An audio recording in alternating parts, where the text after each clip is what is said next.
Dryetiee Ayo Oyalowo, and my name tells the story of market doctors. In Yoruba culture, the name Yetunde is given to a first girl born after our grandmother died.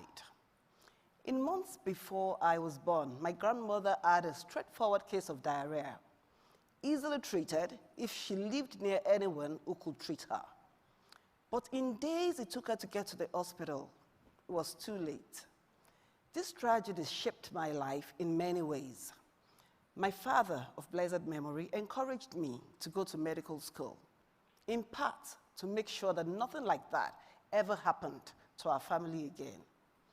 So I carried not just my grandmother's name, but a story, and that of millions of Nigerians like her who died because they could not get a doctor in time. Becoming a doctor confirmed what I knew from birth, that access to healthcare is far from equal. Many Nigerians live so far away from health centers that they would have to forego days of wages just to afford the transportation costs alone. When I became a doctor, fewer than 5% of Nigerians had health insurance.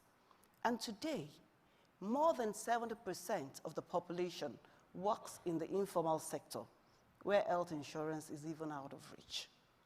Often, people are turned away at hospital doors or leave the hospital before they recover because they can't pay. It's a painful fact. Money keeps people alive.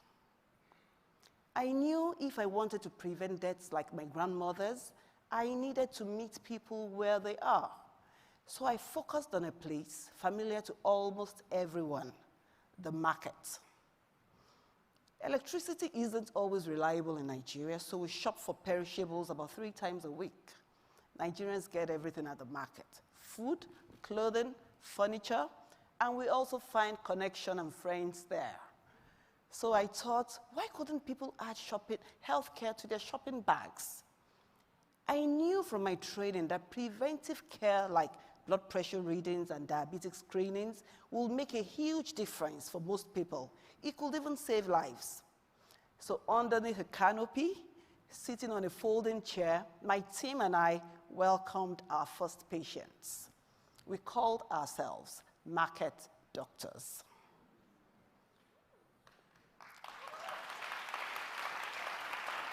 So shoppers walking by with trays full of fresh tomatoes, grains on their hips, were curious to see us in our white coats, holding simple medical devices like stethoscopes, blood pressure meters, which they had never seen. Their first questions were expected ones. Are you a doctor or a nurse? How much will this cost? I will tell them that I was a doctor, and I was proud to say that healthcare was accessible and affordable right in the market. From that first stall in the first market, we have exceeded our dreams for the program. We have served more than 500,000 people in 2,000 communities across 18 states in Nigeria. We have worked with 7 mobile clinics to reach people in more places, delivering healthcare on a retrofitted school bus. We also provided hundreds of antenatal care kits to help women and babies stay healthy after birth. Our Health Connector pilot program is training community members to conduct basic health services in a fraction of the time it will take them to learn those skills elsewhere. From a simple pair of eyeglasses to complex diagnosis that leads to critical treatment, Market Doctor has changed lives, and it has saved lives. So our experience has affirmed something most of us know intuitively. Better healthcare for women means better health for those they love. So many of the market doctors have a story of treating a woman one day and seeing her return with her husband and children the next.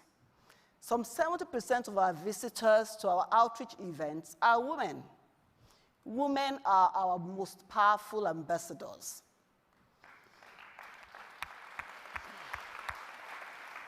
Looking back, I am heartbroken that I never got to meet my grandmother. But I'm also encouraged that because I know there are because I know there are grandmothers holding their granddaughters right now because of the care they received at Market Doctors.